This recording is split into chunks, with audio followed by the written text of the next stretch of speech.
Акырда розыгрыш боюнча. Розыгрыш куда калса кийинки неделеде розыгрышты кылабыз. Комментарий. Смотрите, я не знал то, что сказал кийет. Күнүгө машиналар бири-бириге сатылып, өткөрүп берилип атабы. Тюменден келген клиентибиз бар. Неге именно биздин компаниядан машина алып атасыңар?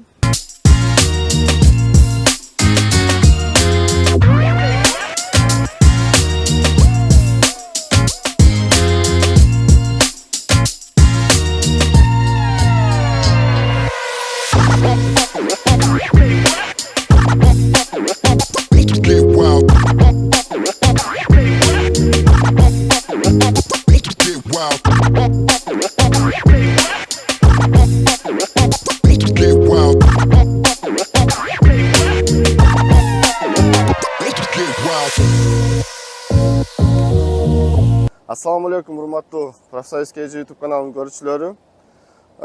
Бүгүн очередной партия машиналарыбыз чыкты. Машиналарыбыз 50 машина чыкты. Бул жерде азыр биринчи партия 20дай машиналарыбыз уже гаиге келди. Оклейкалары болуп, куда калса азыр 1-2 сааттын ичинде жаңы номер, жаңы документтер алынат. Туугандар, азыр в основном Exit LX-тер чыкты. Exit LX и Haval F7-дер. Haval F7-дер менен Exit LX-тердин условиялары боюнча. Первоначальный взнос боюнча ошондой эле билгениңиздерде мурунда видеолор чыгып, обзорлор көрсөткөнбүз. 300 000 первоначальный взносу. Первоначальный взностун бөлүп берсе болот. Ежемесячный платеждору боюнча Haval F7-дер 93 000ден болуп чыкты. Exit LX-тер 99 000ден чыкты. 36 айга. Азыркы моментте где-то бир 3-4 машинабыз бош. Именно Haval F7-дерден боштору жок. Exit LX-терибизден 3-4 машинабыз бош. Эгерде кимге керек болсо, закрепленный номерге чалып, голосовой кылып чалсаңыздар жакшы болот. Сообщение жөнөтсөңүздөр. Офисибиз адресini видеодо жазып коебуз. Азыр бул жерде Тюменден келген клиентибиз бар. Саат 6:30-да конду самолетто. Азыр келип экзит көрүп атат. Haval F7 заказ кылган. Көрүп туугандар, баарын как аны эс көрсөтүшкө аракет кылып атабыз.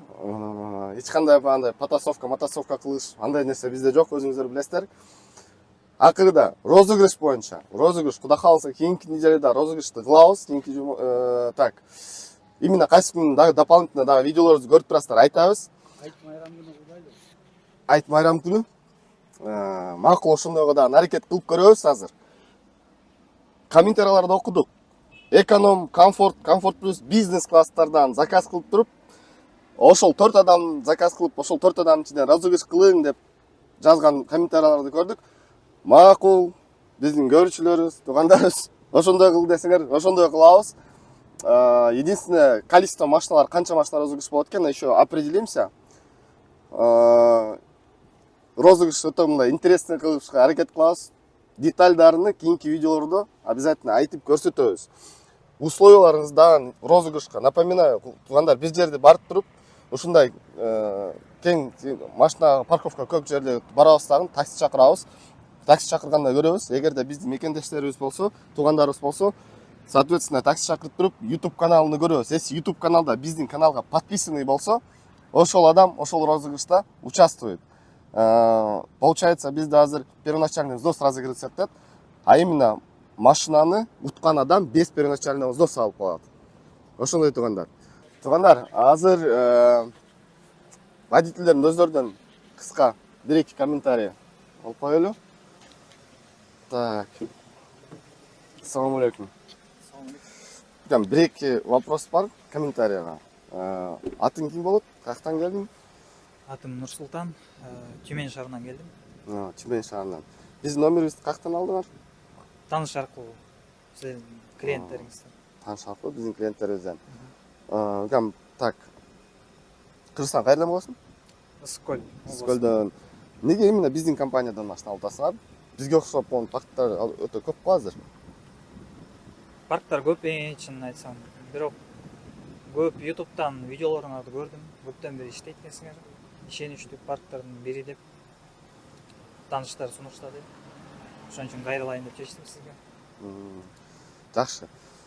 Туугандар, азыр Биз билесиздер, максимально откровенно, честно, прямой видео кылабыз. Ачыгын айтып коеюн экен, азыр канча болду машина күткөнүңө? 2 ай болду ровно.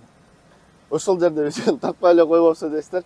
2 ай болуп, все равно күтүп, все равно келип алып подкаст кылбай кетип атасың, туурабы? Конечно, көчөгүн чалдыңыз, бүгүн келдим. Тюменден бүгүн Ооба, жетип келдим. бүгүн саат канчада кондуң? 6-да келдим. Шереметьевода саат 6-да конду. Рахмат экен күткөнүңө. Вот, биз жактан дагы дополнительный бонус подаркалар обязательно болот. Убакыт кеткени үчүн. Отуруп туруп азыр гаиге барабыз. Туугандар, 2 ай күтсө да эмне үчүн азыр как оно есть көрсөтүп коюп атабыз. Азыркы күндө бир айда 20, 30, 50 машина чыгып атат. Бүгүнкү күндө 50 машина болуп чыгып калып атат. И мындай потокто иштегенибизде вовремя машинаны алып чыгыш кыйын болуп калып атат. Автосалондор вовремя биздин документтерди даярдашка успеть кылбай жатат. Машиналар келишке успеть кылбай жатат. Дефицит болуп, ар кылдуу проблемалар менен инайда ушинтип клиенттерибиз 1 ай, 2 айда күтүп калышы мүмкүн. Андай болуп атат, ачык элечи. Биз эч качан андай нерселерди дагы скрывать этпей, как оно есть, прямо сиздерге көрсөтүп берип атабыз. Вот. А так клиенттерге всегда айтабыз, примерно 15 күн ичинде машиналар чыгып атат, основной потоктор. Иногда бывает то, что ушундай 1 ай задержка болуп калышы мүмкүн. Но эгерде клиентке 1 айдын ичинде машинаны чыгарып бере албасак, биз всегда айтабыз, акчаларыңарды кайтаргыла десеңер, задатоктарды кайтарып беребиз деп айтабыз, туугандар. Так, дагы бир водительден, экзиттен дагы комментарий алып коелу, а? Ассаламу алейкум. Пару вопросов. Комментарий. Как вас зовут? Меня зовут Душат, приехал с Новосибирска. С Новосибирска Да. приехали, да? Наш номер откуда взяли? Через знакомых посоветовали вашу компанию, сказали, такие надежные ребята. И все, приехали, просто созвонились, приехали. Ясно. Почему именно... Так, хорошо, почему именно нашу компанию взяли? В Новосибирске сейчас холодно, нет? Ну, холоднее, чем в Москве, да. Холоднее, чем в Москве, да? Ясно. Смотрите. Там еще снег. Там еще снег, да? Снег, да. Вопрос. Я, насколько знаю, в Новосибирске у нас тоже катаются машины. Вы получили, получается, номер взяли из тех клиентов, которые у вас в Новосибирске Да, работают, да, которые да, уже у нас брали, да? Да. Я так понимаю, это ваши же земляки, да? Вы откуда родом приехали? Откуда Из родом? Киргизии. Вы из Киргизии? Да. А именно откуда? Город Кызылке. Город Кызылке. Да. Сейчас все скажут, что мы с вами с одного места, короче, да? В комментариях. Нет, Смотрите, я его вообще не я знаю. не знал то, что он с Кызылки. нет. Мен өзүм туугандар Апшратадан болом, жалдан болом. Вот, эми Кызылке бизге жакын жактан экен. Мы с вами тогда земляки совсем близкие, да? Спасибо за комментарий. Земля круглая. Земля круглая, да, как говорится. Спасибо за комментарий. Сейчас все в ГАИ едем и минут 15 поставим все машины на учет. Ушундай туугандар. Ушундай ситуация болуп калат экен. Бир жерден экенбиз. Көрүп атасыздар өзүңүздөр. Эч кандай подготовительный, баягындай монтаждар да көп кылбайбыз. Как оно есть тартып, бар жокту ачык. Барын бардай эле көрсөтөлү деп атабыз. Туугандар, азыр эшикте бир аз суураак болуп, дагы бир эки комментарийларга чат этип коелу деп чечтик. Азыр диванный биздин эң жакшы көргөн хейтерлерибиз жазышы мүмкүн. Китайский машиналар жаман или таксиде жумуш жок. Давайте по порядку. Давайте представим то, что действительно китайский машиналар жаман болсо. Эмне үчүн анда биз канча жылдан бери уже китайцтер менен иштейбиз, эч эле банкрот болуп кетпейбиз? Если китайский машина жаман болсо, эмне үчүн самый продаваемый машина болуп атат? Бир нерсени айтыштан мурун баштап какой-то аналитика кылыш керек. Бир машинадан, эки машинадан эмес. Биз билесиздер, ошончо китайский марка модельдерден, машиналардан болгону бир 4 эле модельди сатып алабыз. Азыр иштеп атабыз ошол модельдер менен. Exit LX, Haval F7, Ariza 8 и Geely Atlas Pro деген. Вот 4 модель машиналар китайский именно машиналар, өзүн жакшы көрсөткөн машиналар. Биздин тесттерибизден өтүп, 100 000 пробегден өтүп, арендада иштеп, жакшы көрсөткөн машиналарды гана өзүбүздүн клиенттерибизге алып беришке аракет кылабыз. Туура түшүнүңүздөр. Биз бир айда 20-30 машина чыгарып атабыз. Bunday поток машиналарда даже 5-10 машина жаман машина чыгып калып, бузулуп калса, ал машинаны ким төлөйт?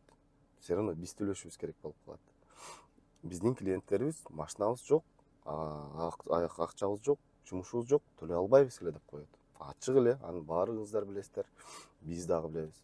Ошого биз самый биринчи заинтересованный лицобуз жакшы машина чыгарганга. Это вот жаман жакшы деген комментарийларга. Жумуш жок деген комментарийларга. Туугандар, ушунча количество машина чыгып атат. Азыр даже ушул 50 машинанын ичинде арасынан болгон 2-3 машина эле бош, калган баары занят. Ушул 2-3 машина боштор дагы кантип бошойт? Клиенттери заказ кылып, отказ кылып койгон машиналар бошоп атат. Бизди билесиздер, биз под клиент алып чыгабыз. Башка парктарга окшоп машиналарды алып чыгып сатпайбыз. Клиент келет, акчасын первоначальный берет, задатки берет, и андан кийин только биз машина алып чыгабыз. Ансыз алып чыгып алып сатпайбыз машина, ачык эле. Биздин клиенттер салонго келип, салондон биз менен бирге айдап чыгышат. Видеолорубузда көрөсүздөр, билесиздер аны. Жумуш жок деп комментарий жазгандарга макул, силер правсыңар, силерде жумуш жок боло берсин, но биздин паркыбызда бар. Эгерде жумуш жок болсо, анда кантип адамдар машиналарын төлөп атат? Төлөмдөрүн уксаңыздар 100 000, 115 000, 99 000. Арендада эле чыгып атат плюс-минус.